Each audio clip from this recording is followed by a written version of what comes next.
Balance can't be taught, but it can be learned. Let me explain. Think of a baby right before they can walk. They're very wobbly when they're trying to stand up and balance. They're probably even holding on to something and falling down quite a bit. Eventually, they're able to let go of the couch or let go of the table. They're standing up on their own without wobbling, and then you start to see them take off before you know it.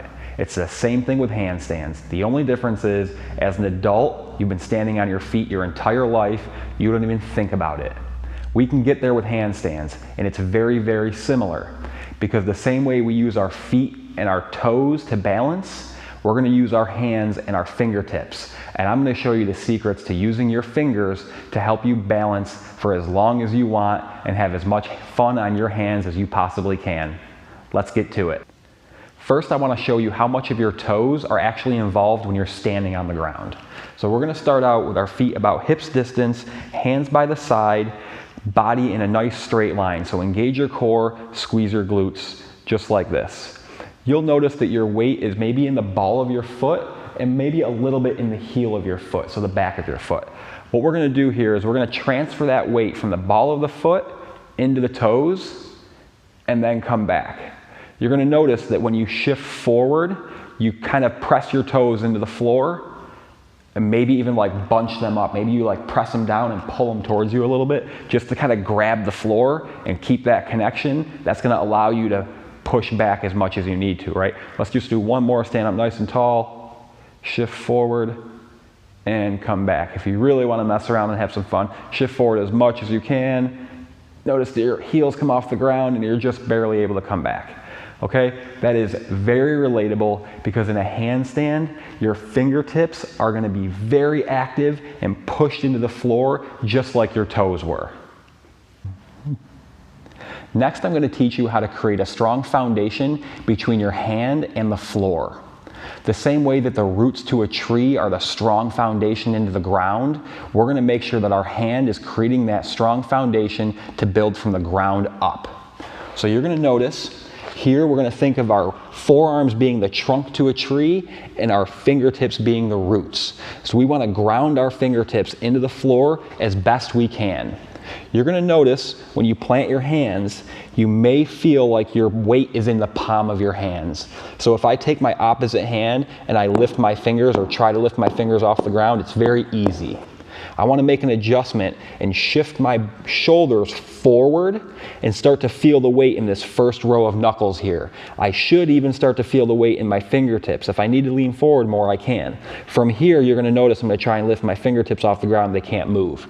That's because I'm now putting the weight in the right part of my hand. I take it out of my palm and I get it more into the first row of knuckles and into my fingertips. That's going to help me to pull my fingers into the ground and create this strong foundation.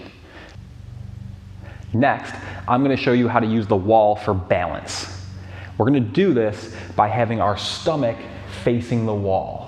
The reason that I prefer stomach facing the wall for balance is because it allows us to use our fingertips and use our first row of knuckles to create a good alignment and create the ability to balance with our hands.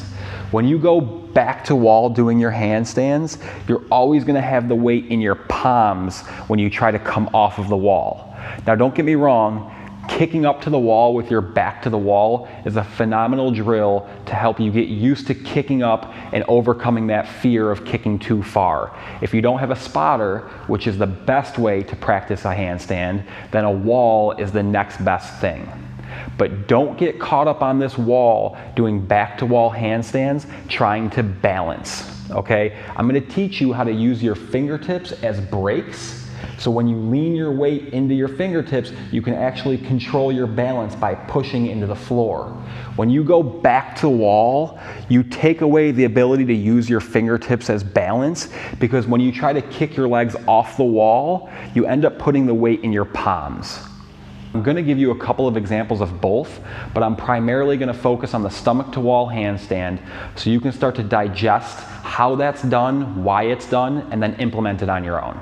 So I'm going to start out with the stomach to wall, and I'm going to plant my hands somewhere near the wall so I can save the energy of having to walk up the wall. If you've ever done a wall walk, you know they're tough. So I'm going to plant my hands and then walk my feet up the wall. And I don't need to do a straight handstand here. So you're gonna notice that one of my legs is bent. From here, the weight is in my palms quite a bit, which is not good. I'm gonna shift my hips away from the wall, so now the weight is in my fingertips. I'm pushing the floor away, and then I'm just gonna lean forward until I feel the weight in my fingertips, and then pull my foot off the wall. You don't wanna jump off the wall when you do this drill, because then you're gonna be putting too much weight in your fingertips too soon. So if you need to walk a little bit closer, like I might have to, you can do that. The weight's in my palms right now. You can see my shoulders are a little far back. I'm gonna shift forward. Now the weight's in my fingertips,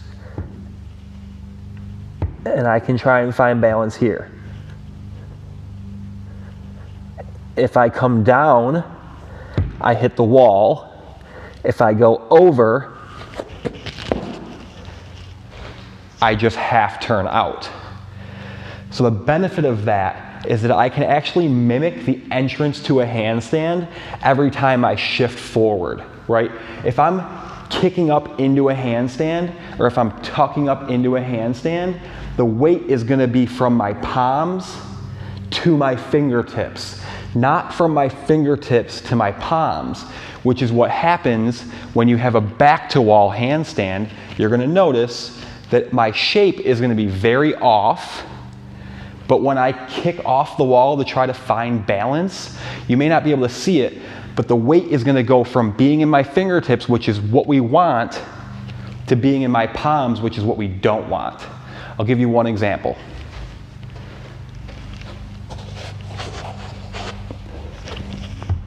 So see, my back is really arched. Now the weight is in my fingertips, but I'm gonna try and balance. The weight goes in my palms, so now I have no brakes to stop me, as in my fingertips, and I just come down.